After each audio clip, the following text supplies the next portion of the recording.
Ang mga kwento ng pag-ibig, kwento ng buhay at kwento ng pag-asa dito sa Barangay Love Stories. Love Stories.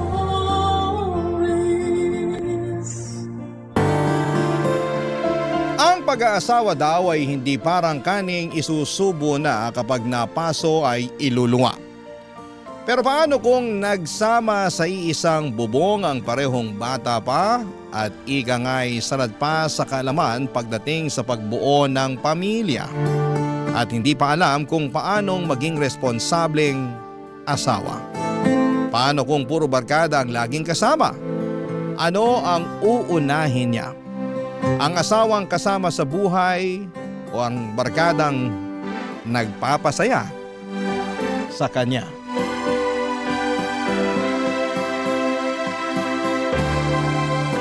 Dear Papa Dudut, magandang morning po sa inyo. Alam mo Papa Dudut, nung una ay hindi ako mahilig makinig sa radyo. Mas adik ako sa pagsa-cellphone at panonood ng TV. Nag-start lamang akong makinig ng programa ninyo simula nung mapasakay ako sa isang taxi at saktong programa ninyo ang pinakikinggan. Nung una ay hindi naman ako interesado. Text kasi ako ng text. Saktong nakalimutan ko din ang headset ko kaya dinig na dinig ko ang boses mo. At si Manong driver naman ay seryoso sa pakikinig.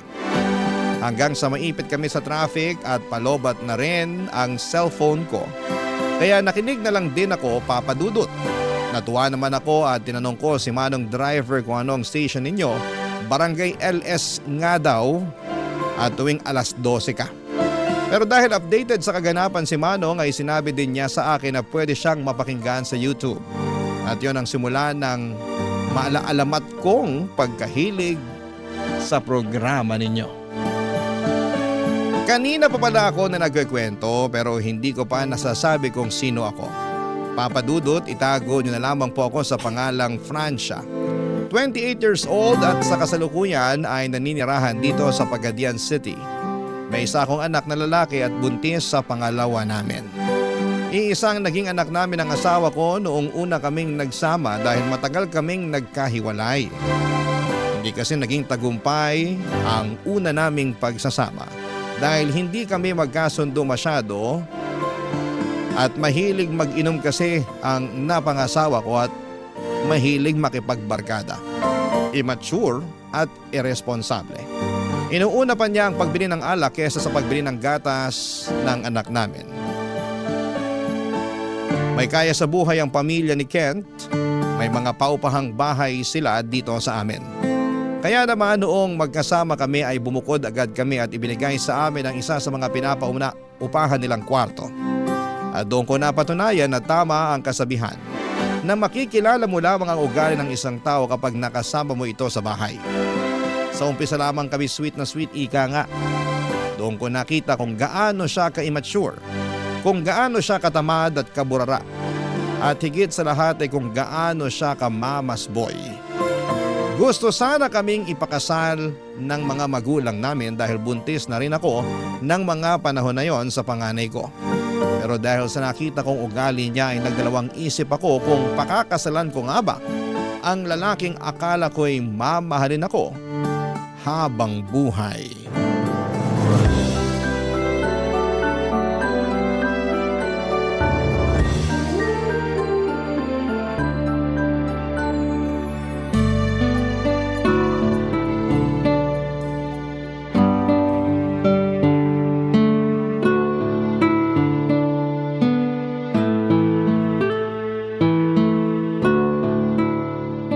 Saan ka na naman pupunta?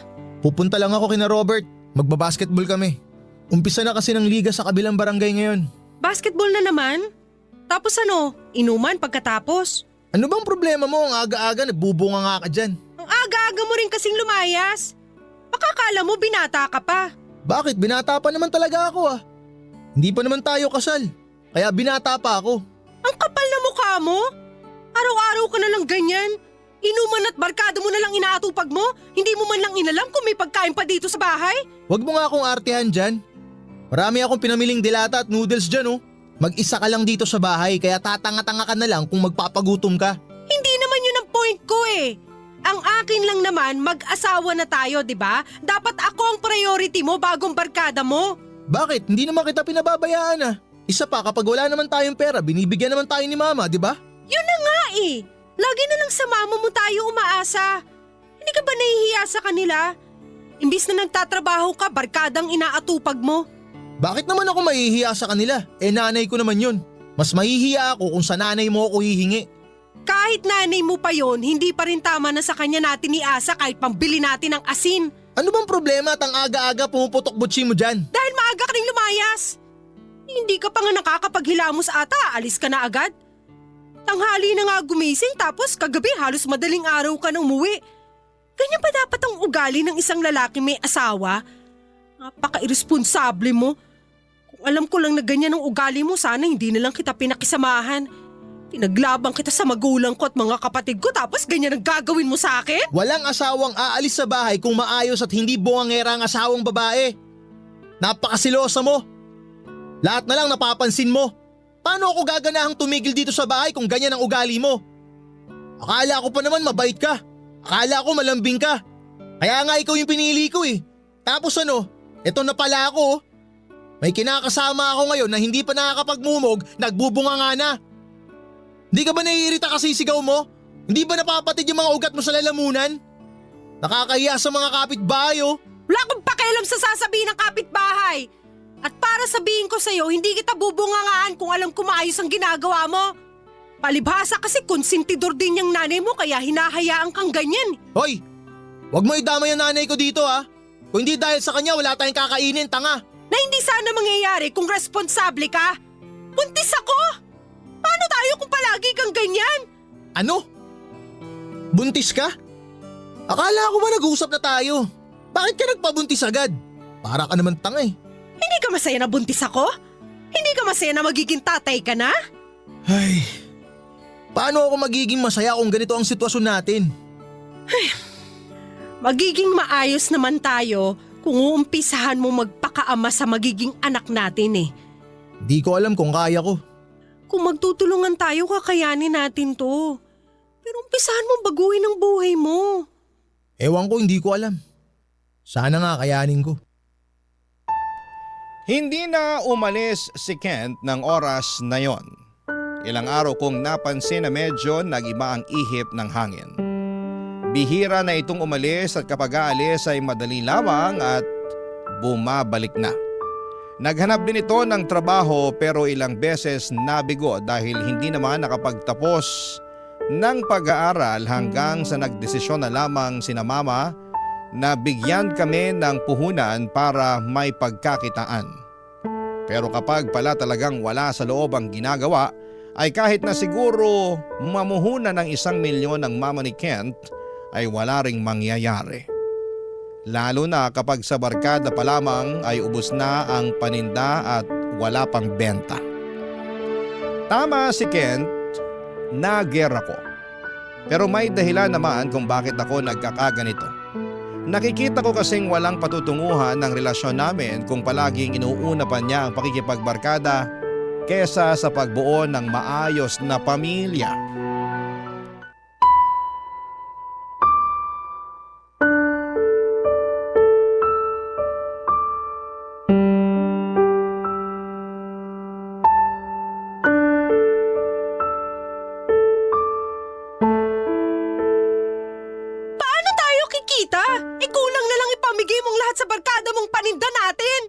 Minsan ko lang naman sila nililibre ah. Siguro naman hindi ka bawasan ng 100 na pinanlilibre ko sa kanila, di ba? Oo, 100! 100 araw-araw pinapalamon mo sa barkada mo! Kung araw-araw yun ang gagawin mo, ibigay mo na lang din sa kanila pati tornilyo nitong bisikleta mo. Kapag ganyan ang gagawin mo, malamang 1 linggo pa lang lugi na tayo. Alam mo ikaw sumusobra ka ng babae ka eh. Huwag mo sabihing buntis ka, papatulan talaga kita. O di patulan mo? Akala mo naman natatakot ako? Isusumbong kita kay mama! Di magsumbong ka. Isa pa sa nanay ko naman galing ay pinampuhunan dyan ah. Kaya anong itinatalak mo? Ano ba yung kinagagalit mo ha? Wala namang mawawala sa'yo ah. Hindi na kita maintindihan eh. Kapag umaalis ako nagagalit ka. Ngayon naman nandito lang ako kasama ng barkada ko, galit ka rin. 100 piso lang naman ang nagagastos ko kumpara dati ah. Napakaramot mong tao ka. Di ako madamot. Ang akin lang, ilagay mo naman sa lugar yung pagiging galante mo. Mamimihasa yung mga yan eh. Hindi mo ba napapansin? Inaaraw-araw nilang pagtambay dito? Kasi araw-araw silang may budget dyan sa negosyo mong pulpol. Hoy, hindi pulpol ang negosyo ko. Baka ikaw pulpol. Isa pa, natutulungan nila ako kasi nare-recommenda nila sa ibang tao tong negosyo ko. Mas may silbi pa nga ata sila kaysa sa'yo eh. Ah, ganon ah. Mas may silbi pa sila ha? Sandali lang.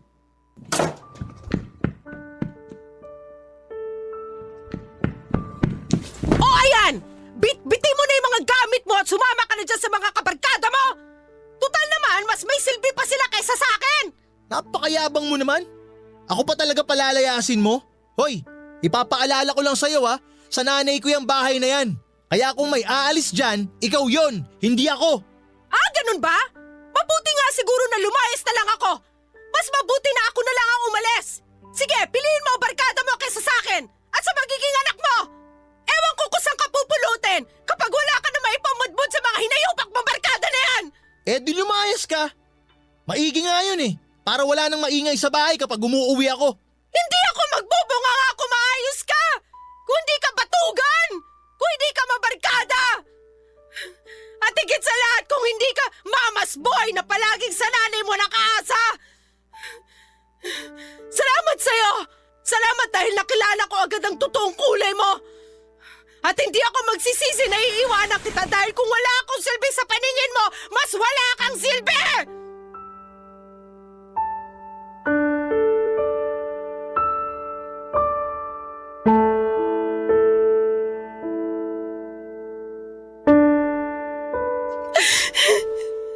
Yan ang habang sinasabi ko sa inyo mga bata kayo eh. Kaya ganin yung magsipag-asawa. Akala nyo ganun lang palagi kadali ang buhay? Akala nyo kapag magkasama kayo, okay lang na magutom? O ano nangyari sa inyo ngayon? Sinabihan ko lang naman po siya na huwag niya palaging ilibre yung mga barkada niya eh. Araw-araw po kasi 100 nakukuha nila sa tindahan. Eh dapat hinayaan mo na lang siya para walang gulo. Kung malugi kayo, o edi magnegosyo na lang ulit. Bibigyan ko uli kayo hanggang sa matuto kayong humawak ng negosyo. Hindi po siya matututo kung palagi siya nga asa sa inyo, Mama. Baka naman po pwedeng pagsabihan niyo na lang siya na bawasan yung pakikipagbarkada. Okay naman ho kami kung wala sila eh. Ano ka ba naman? Alam mo naman na noon pa, mabarkada na yung anak ko. Kaya nga naging mag-asawa kayo kasi hindi ba magkabarkada kayo? O, isa pa, kilala mo din naman ang mga barkada niya kasi naging magkakabarkada naman kayo bago kayo nagsama, di ba? Iba na po kasi ngayon, Ma. Magkakaanak na kami. Gusto ko lang naman maging responsable siya eh. Hayaan mo na lang muna siya. Umuwi ka na doon. Bata pa rin kasi yung si Ken kaya ganyan eh. Eh syempre, wala pang alam yan sa pagiging ama at saka asawa. Matututo rin naman yan. Sa ngayon ako na lamang muna ang bahala sa mga gastusin ninyo ha. Kung ipaubos niya sa barkada ang paninda ninyo, hayaan mo na lang para wala nang gulo. Sasaan ba't matututo rin yan? Isa pa, ginusto mo rin yan tiisin mo. Hindi na ho ako babalik doon. Uuwi na lang ako sa amin. Nag-text na ako kay Mama. Mamaya lang po parating na yon. Ano? Bakit nag-text ka kaagad? Baka naman isipin ng mama mo na inaapi ka ng anak ko, ha? Naku, Francia, hindi maganda yung ganyang ugali na pabigla-bigla. Dapat nag-usap muna kayo ng anak ko. Hindi na ho. Wala rin naman ho mangyayari. Kasi kung mismong kayo, hindi nyo gustong disiplinahin yung anak nyo, mas lalo na ho sigurong ako mahihirapan pakisamahan yan dahil kinukonsinti nyo siya. Uy, ikaw bata ka ha? Huwag mo ko sinasabihan ng ganyan. Nasa pamamahay kita.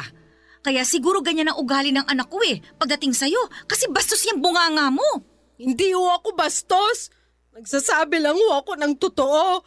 Pag ganyan kang bata ka, mas maigi pa nga siguro na sumama ka na lamang sa nanay mo pauwi doon sa inyo. Ay nako, mga kabataan talaga Akala yata nakakain ng pagmamahal. Pagkatapos kapag nalaman na ang tunay na ugali, makikipaghiwalay. Akala yata ganun kadali ang buhay.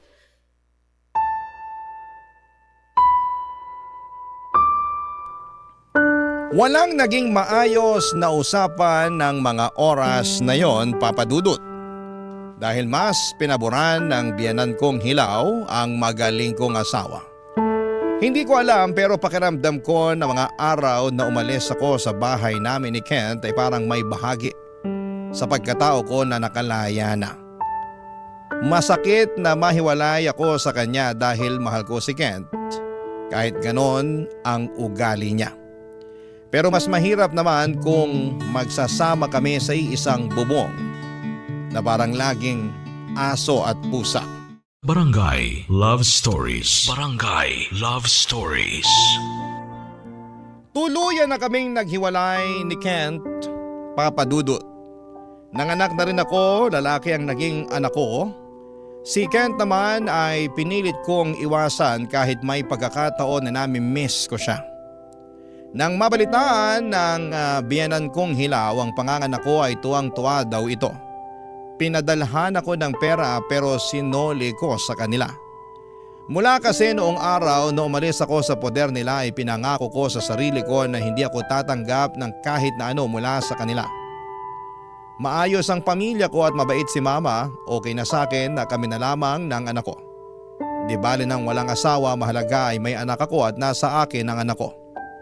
Nabalitaan ko sa mga kakilala ko na iba-iba daw ang babaeng inuuwi nito sa bahay at nakasuksok pa rin sa mama niya. Sinubukan din itong makipag-usap sa akin at gustong makita ang anak namin. Kasamaan man ang ugali, pinagdamot ko ito sa kanya. Hindi ko siya hinayaang makalapit sa anak ko, Papa Dudut. Wala pa rin kasi siyang ipinagbago. Mahal ko pa siya, Papa Dudut, pero mas pipiliin ko pa na masaktan kesa naman makisama sa kanya na puro sakit naman sa puso ang ibinibigay sa akin. Mahirap magtaguyod ng anak ng mag-isa, pero kailangan mong lumaban para sa kanila.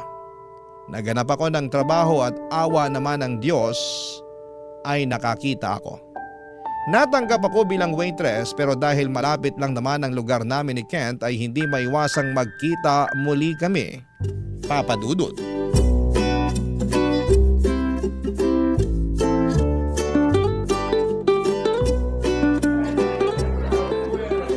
Ateng, sight mo yung nasa table 2. Ang gwapo nung afa. Mukhang crush ka pa ata. Gwapo ba yun? Foreigner lang kaya gwapo. Mas okay pa rin ang Pinoy. Sus, Pinoy na naman. Tapos lolokohin ka lang. Malay mo naman, magkagusto sa'yo yan. Mangarap ka, Ateng. Isa pa, hindi ko naman type yung mga ganyan. Tsaka ayoko na mga nag-i-English. Baka duguin ako dyan. Ano ka ba? Hindi rin naman magaling mag-English ang mga yan eh. Mukha lang silang magaling mag-English kasi foreigner. Isa pa, mas bagay sa kanila. Parang tayo din lang yan. Tayo nga, Pinoy, hindi fluent sa Tagalog. Kaya tsikahin mo na yan. Kasi pag hindi mo chinika yan, ako nga aura dyan. Hala, sige, aurahan mo. Para kapag nakita ka ni Silvestre, kalbuhin ka. Ito naman, joke lang yun. Mas okay pa rin ang Pinoy. Kita mo na. Seryoso, Ateng. Mukhang may tama sa'yo yun. Kanina pa nakatitig sa'yo yung foreigner eh. Pwede ba? Ayoko na magjowa. Lalo na yung kanupa. Huwag na uy.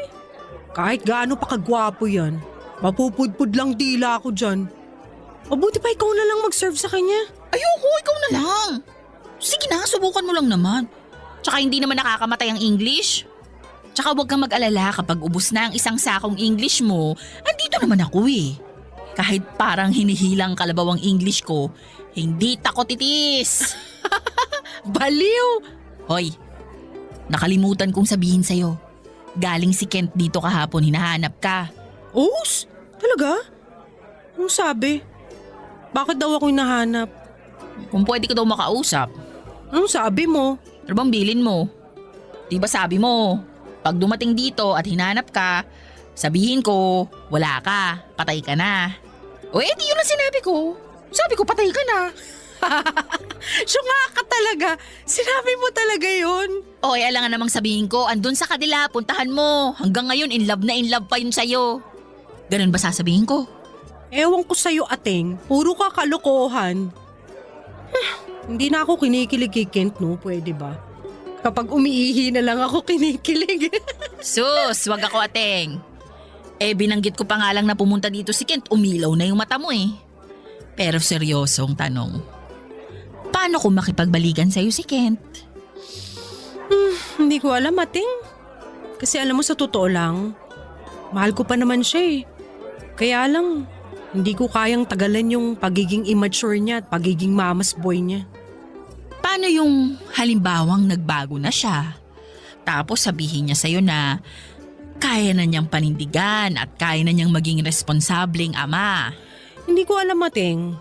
Basta sa ngayon ang alam ko lang, hindi pa ako ready para tanggapin ulit siya. Mahal ko pa naman siya.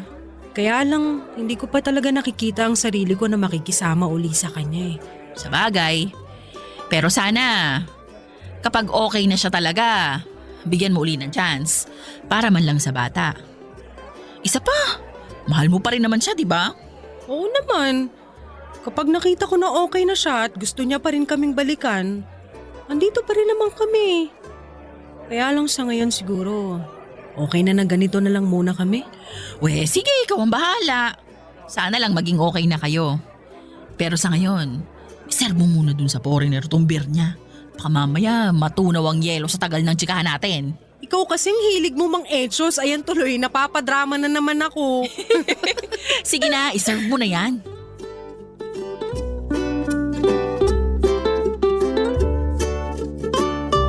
Papadudot ilang beses daw bumalik doon si Kent at natataon naman na wala ako doon kaya hindi kami nagkakaroon ng pagkakataon para magkita. Hindi pa siguro panahon para magkita kaming dalawa. Mahal ko pa rin si Kent at wala pa rin akong lalaking naiisip na papalit sa kanya o hahawak man lang sa akin. Si Kent pa rin ang gusto kong makasama kaya lang hindi ko kaya ang ugali niya. Madalas kong ipinagdarasal na sana'y magbago siya hindi lang para sa amin kundi para sa sarili niya. Kinausap ko si Mama at sinabi sa kanya ang tungkol kay Kent. Sinabi niya sa akin na wag daw akong papabola kay Kent.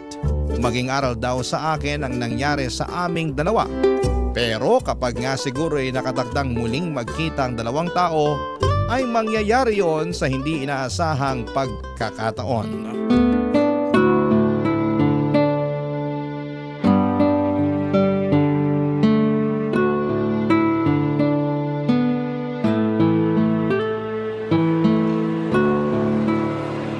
Hello? Oh, Francia, ikaw pala. Baby, sino siya? Ako nga pala si Francia, ex niya. So ikaw pala yung ex niya. Yung naanakan niya? Oo, ako nga. May problema ba tayo doon? Wala naman. Nagpakilala ka kasi kagad na ex niya eh. So, sa susunod, hintayin mong si Kent na lang ang magpakilala sa'yo ha? Pasensya ka na, miss ha. Baka kasi hindi niya ako ipakilala sa'yo. Kaya ako na nagkusa. Ay, ganun pala yun?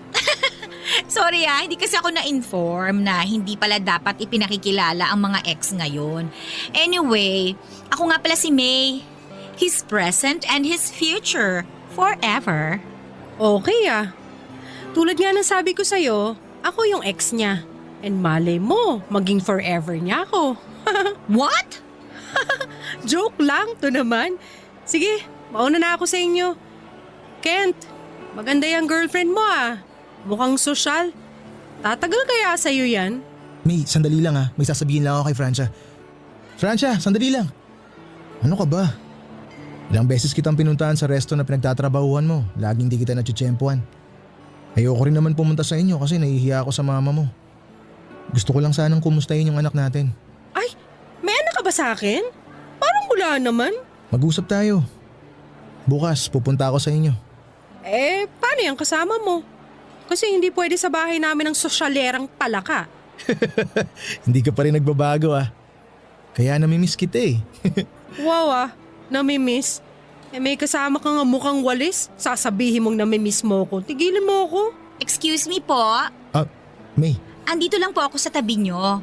Pwede huwag kayong magharutan. Baka kasi hindi ako makapagpigil, masampal ko kayong dalawa. Lagot ka. Sorry Ganyan lang kami mag-usap. Sige, mauna na ako. Hintayin na lang kita sa bahay bukas. Hindi siya pupunta. Okay, bye!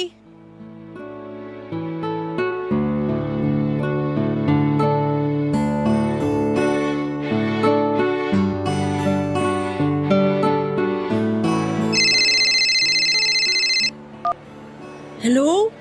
Ate Gina, nakita ko si Kent. O edi masaya, nakita mo pala.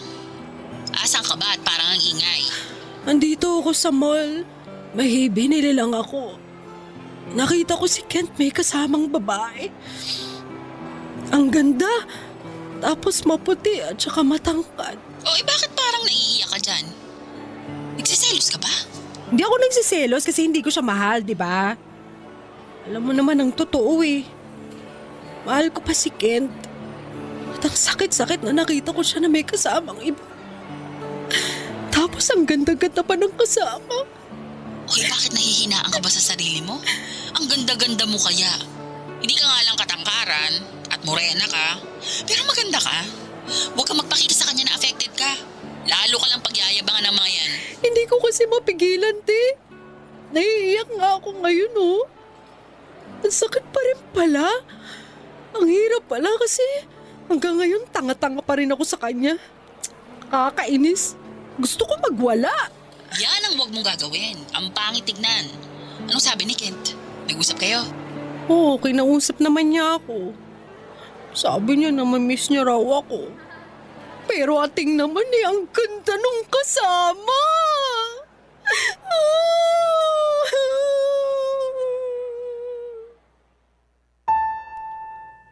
Papa Dudut, gusto kong magwala ng mga oras na yon. Pero hindi ko magawa dahil ang daming tao. Sa CR na nga lang habang umaatungal ako ay pinagtitinginan ako pero ang sakit-sakit kasi talaga. Parang binibiyak ang dibdib ko. Naiinis ako sa sarili ko dahil sa kabila ng mga nangyari sa amin bakit ganon pa rin ang epekto niya sa akin. Mahal ko pa rin siya at siya pa rin ang gusto kong makasama. Ganon ba talaga ang pag-ibig? Kahit na ilang beses kang masaktan ay siya at siya pa rin ang gugustuhin mong mahalin kahit na sobrang sakit na ng nararamdaman mo dahil sa kanya. Aaminin ko na nanliliit ako sa itsura ng kasama ni Kent.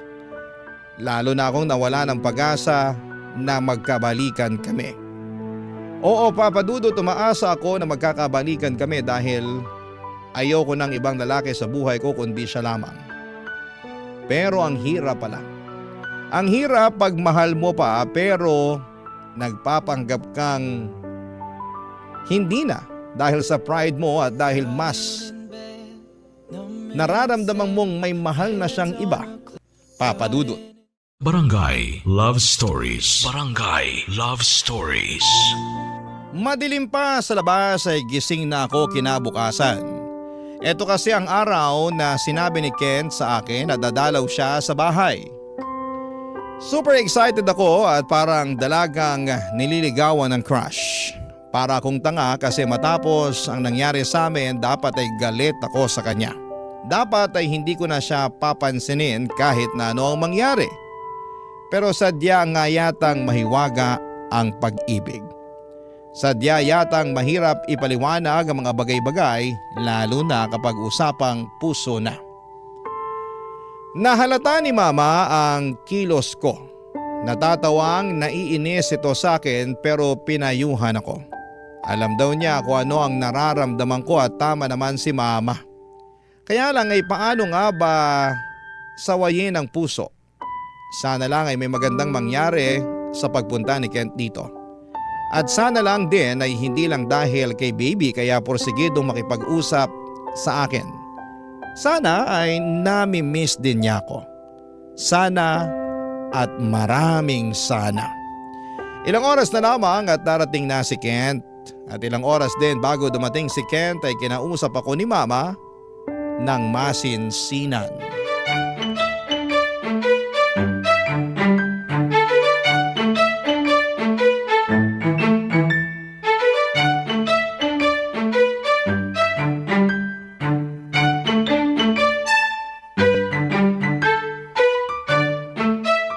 Francia, pinapaalala ko lang sa'yo ha. Baka nakakalimutan mo kasi kung ano nangyari sa inyo ni Kent. Alam ko naman po, Ma. Alam mo? O bakit kanina ka pa parang sinisilihan ng puwet dyan? Mama naman eh. Anong mama ka naman dyan? Hindi mo ba nakikita ang sarili mo? Bay talo mo pa ang hindi maihing pusa ah.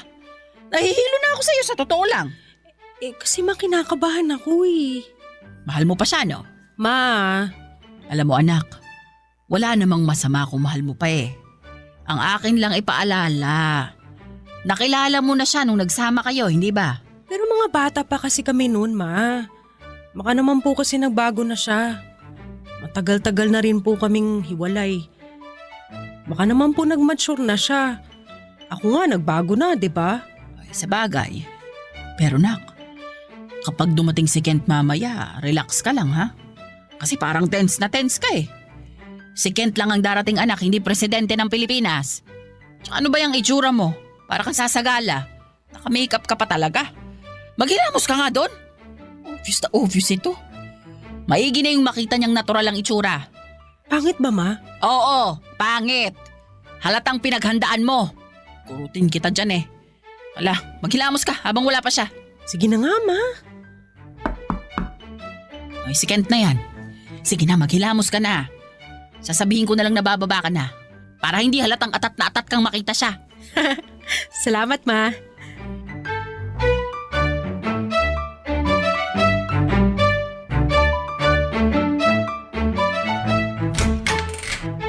Ikaw pala. Magandang araw po. Pasok. Tatawagin ko lang si Francia. Salamat po, Mama. Sige, maupo ka. Francia! May bisita ka! Andiyan na, Ma. O Kent, uminom ka muna. Hi, Kent. Francia, siya ba ang baby natin? Oo, siya ang baby natin. Kenji, anak. Siya si Papa. Wow, ang gwapo naman ng anak ko. Kamukhang kamukha ni Papa. Nakakapanggigil. Kumusta ka na? Ganda ng kasama mo kahapon, ah. Ah, si May? Oo, maganda nga siya. Pero mas maganda ka. Kasi yun maganda lang dahil sa makeup. Buti na lang pala pinatanggal ni Mama yung makeup ko. Anong sabi mo? Wala, sabi ko maganda nga kapag simple lang. Ah, oo. Kasi ikaw natural ang ganda mo. Si May gumaganda lang dahil sa makeup. Kolorete lang niya nagdadala. Kaya huwag kang mainggit sa itsura nun. Hindi ako naiinggit sa kanya, no.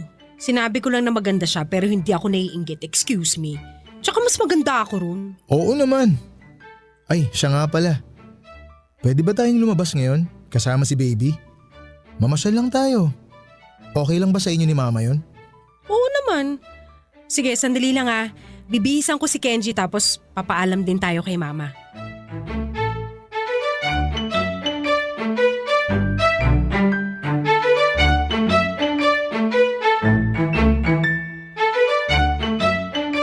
Okay, sige. Pero ang bilin ko ha, hinay-hinay lang. Baka mamaya magulat na naman ako, buntis ka na naman. Mama naman, hindi na mauulit yung dati, okay? Mas mature na ako mag-isip ngayon. Okay, sinabi mo eh. Basta umayos ka. At huwag masyadong pakyut. Dapat simple lang lagi ang kilos. At huwag masyado ding padimyur, hindi maganda. Opo, Ma. Salamat ah. O siya, sige, lumakad na kayo. Yung dede ni Kenji at pamunas niya, huwag mong kalimutan. Tapos magdala ka ng ekstrang damit niya. Huwag din kayong masyadong papagabi ha. Mahahamugan ng bata. Opo, Ma. Kent, ikaw na bahala sa kanila ha. Sige po, Ma. Alis po muna kami sandali. Francia, yung bilin ko. Aalis na po kami, Ma. O siya, sige, ingat kayo.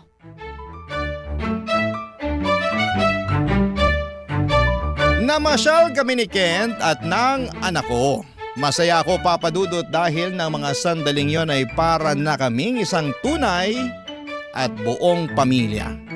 Hindi namin namalayan ang oras at magkasundo ang mag-ama ko. 2 taon ko ding itinago ang anak ko sa ama niya.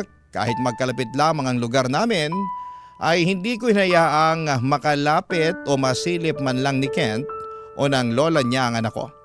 Ganon siguro talaga katindi ang galit ko sa kanila noon. Kaya hindi ko sila binigyan ng pagkakataon para makalapit man lamang sa anak ko. Alam ko noon na gumagawa ng paraan si Ken para makita o makausap man lamang kami, pero ako mismo ang kusang naglagay ng pader sa pagitan namin. Nasundan ang pagkikita namin ni Ken, Papa Dudut, at umabot nga sa punto na may nangyayari na ulit sa amin. Pero ang masakit, may nangyayari sa amin pero wala nang kami dahil andyan si May na mahal niya.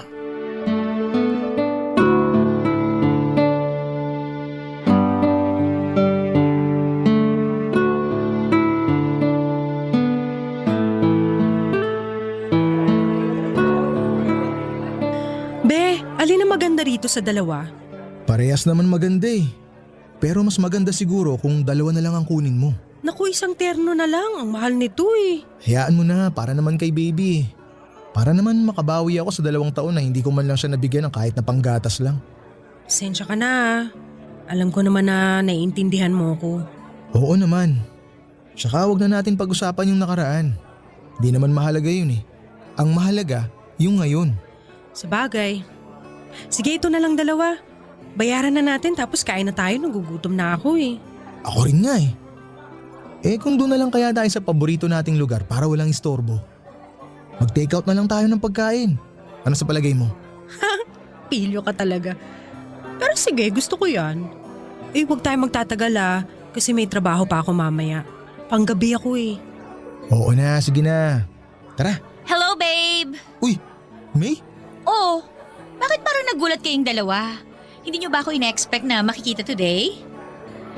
Babe, kala ko ba sabi mo may importanteng lakad ka today? Don't tell me siyang importanteng lakad mo. Pasensya ka na May ha. Inaya niya kasi akong pumunta dito ngayon eh para ipamili ng damit si Baby Kenji. Pero pauwi na rin kami. Hindi ka ang kinakausap ko, girl. Itong boyfriend ko na ex mo. Sorry naman. Nagpapaliwanag lang naman ako. Baka kasi kung anong isipin mo. Ano naman sa'yo kung isipin ko? Ex ka na niya, no? Tsaka hindi ka ang tipo ng babae na dapat kong ipag-alala. Ang boring kaya ng itsura mo. Wow ha? Boring pala ang itsura ko. Anong tawag sa itsura mo? Happy? Happy fiesta? Kasi ang kulay mo eh. Para kang banderitas. Di bali ng boring kung ganyan lang din naman ang itsura sa'yo. May sense of humor ka pala. Hindi na ikwento sa akin yan ni Kent ha. Ang alam ko lang kasi tungkol sa'yo nagger ka daw at walang kwentang asawa. Yun ang sabi niya sa akin ha. Talaga? So yun palang pakilala sa akin itong si Kent? Nagger? Sorry. Ang ganda naman pala ng pakilala niya sa akin. Nagger pala ha? Nagger. Bakit? Hindi ba? Hindi naman ako nagger. Sabihin na nating asawa ko na gusto ng responsable at hindi mamas boy na asawa. Talaga? Baka naman kasi kung ano-anong gusto mong gawin sa buhay at hindi ka kontento sa mga naibibigay niya sa'yo, kaya ganun siya. Talaga? Teka, payong kakilala lang ha. Alam mo kung ako sa'yo, mahanap ka na lang ng ibang lalaki.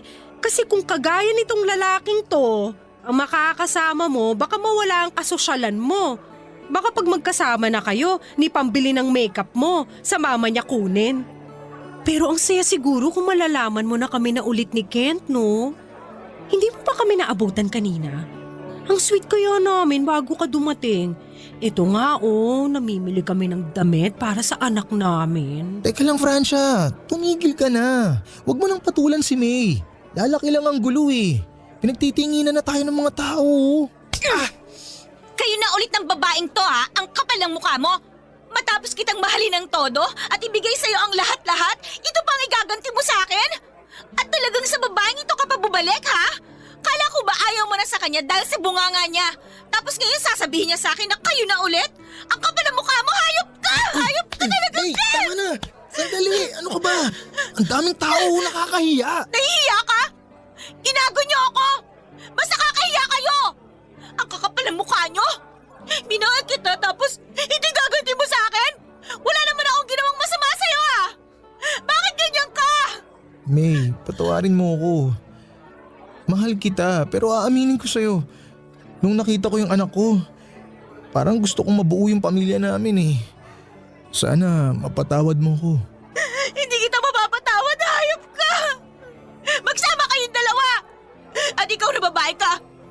landi mo! Iniwan-iwan mo tapos ngayon babalik ka na parang wala lang sa'yo! Napakalandi mo! Hayop kayo! Pasensya ka na ah. Hindi ko naman sinasadya na mangyari ulit to eh. Kaya lang hindi ko napigilan. Pasensya na rin kung nakapagsalita ako ng masama. Naiintindihan kong nararamdaman mo. Babae ako at masakit rin para sa akin kung sa akin mangyayari to. Alam mo naman pala eh! Bakit pinatulan mo ulit siya? Mahal ko siya! Hindi ko kaya mawala siya sa akin! Pumapayag naman ako na magkita kayo para sa bata eh! Pero wala nang dapat magitan pa sa inyo! Hindi ko rin alam kung paano ipapaliwanag basta ang alam ko, nahuhulog na uli ang loob ko kay Kent. Teka, sandali. Pasensya na kayong dalawa. Dahil sa akin naging magulo ang buhay nyo. Inaamin ko, kasalanan ko to. Pero please, pag-usapan natin to ng maayos, yung hindi dito, sa ibang lugar. May tamang lugar kung saan pwede kayo mag-away at kung saan pwede nating pag-usapan to. Please naman oh, pinagtitinginan na tayo ng mga tao oh. Alam kong pareho ko kayo nasaktan. Pero pwede ba? Kumalma lang kayong dalawa. Wala akong pakialam sa mga taong yan! May halika nga rito sandali. Ano ba nasasaktan ako? Bitawan mo nga ako! Pag-usapan nila ako kung gusto nilang pag-usapan. Ano ba? Isang bagay lang naman ang gusto kong marinig mula sa'yo, Kent eh. Sino mas mahal mo sa amin na Francia na yan? May, hindi ko kailangan mamili. Yung sinabi ko kaninang nararamdaman ko na gusto kong mabuo yung pamilya namin, bugso lang ng damdamin yun dahil unang beses ko nakita yung anak ko. Alam mo naman na ikaw ang mahal ko eh. Lilinawin ko sa'yo, magkasama lang kami ni Francia dahil sa bata. Wala kaming relasyon. Kahit itanong mo sa kanya, hindi kami ni Francia. Tapos na kami. Puro para sa bata lang yung pinag-uusapan namin. Talaga? Hindi mo ba ako binobola? Bobolahin ba naman kita? May, tama na to. Ang daming tao. Nakakahiya na. Sige, siguraduhin mo lang na hindi mo ako binobola dahil may kalolog yung kasakin. Kilala mo ako? Oo, sigurado ako hindi kita binobola. Ganito na lang, ang mabuti pa, kumain na lang muna tayo. Baka nagugutom ka na. Isama natin si Francia. O teka lang, kakausapin ko lang sandali si Francia. Francia, tara, kain na muna tayo. Tayong tatlo nila, May. Hindi na. Kayong dalawa na lang. Magpasalamat ka at may delikadesa pa ako. Gustong gusto kitang sampalin ngayon. Dinig na dinig kong pinag-usapan yung dalawa. Kapal ng mukha mo. Parang ako pang lumalabas na nakikiamot ng pagmamahal sa'yo. Ngayon ko lang nalaman kung gaano talaga ako katanga. Sana hindi ko na lang hinayaan na magkita tayo uli. Kung alam ko lang na hindi ka pa nagbabago at mas lumalayang ugali mo, sana hindi na lang kita uli minahal. Wala ka pa rin pagbabago. Ano ka ba, Francia? Kumalma ka nga lang muna. Kailangan ko lang sabihin lahat yun para kumalma si May. Alam kong hindi siya titigil hanggat hindi niya tayo naiiskandalo. Pagbigyan mo na lang muna ako ngayon para ayusin to. Pangako ayusin ko to. Makikipagkalas ako sa kanya. Kayo ng anak kong gusto kong makasama. Maniwala ka naman sa akin. Ewan ko sa'yo. Pauna na ako. Hindi ko alam kung paniniwalaan pa kita. Bahala ka na sa buhay mo. Sama kayong dalawa. Pangako ayusin ko to. O sige na, magkita na lang tayo. Ha? Bukas pupunta ako sa inyo. Isasama ko nanay ko. Gawin mo. Wag mong sabihin. Oo, gagawin ko talaga. Pangako. O sige na, mauna ka na. Babalikan ko na si May. May, tara, kain na tayo. Uuwi na raw si Francia. Hindi na sasama sa atin. Sumakit daw yung ulo niya.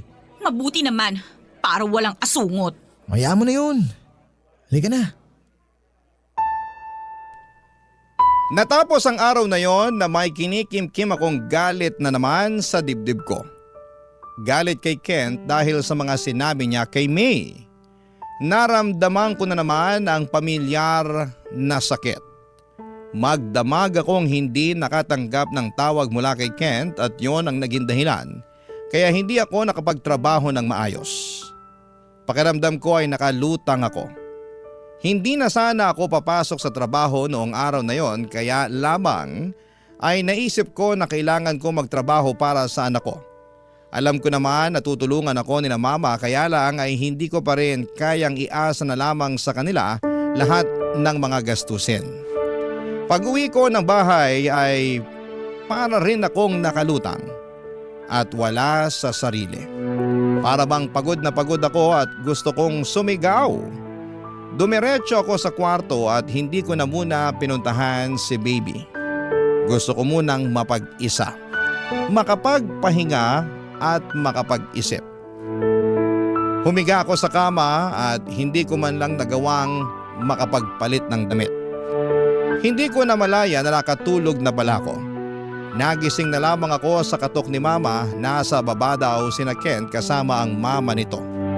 Napabalikwas ako, Papa Dudut, dahil noon lang nag-sink in sa utak ko ang mga sinabi ni Ken kahapon na pupunta siya dito at isasama ang mama niya.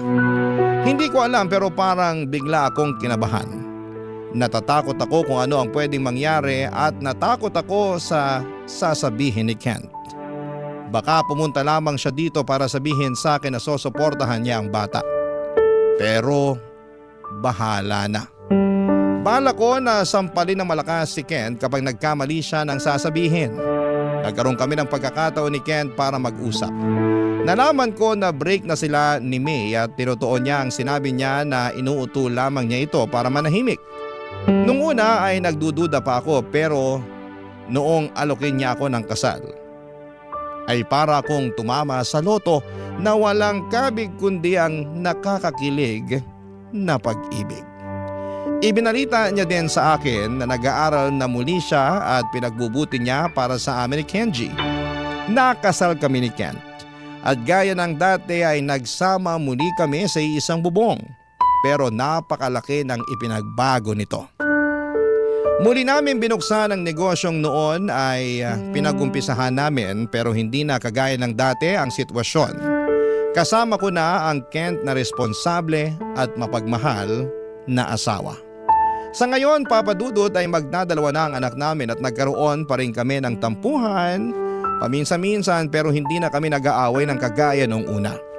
Naging maayos na ang aming pagsasama at naniniwala na ako sa kasabihang love is lovelier the second time around. Hanggang dito na lamang po ang aking kwento, Papa Dudut. At sana'y nagustuhan ninyo at ang ating mga kabarangay ang buhay pag-ibig ko.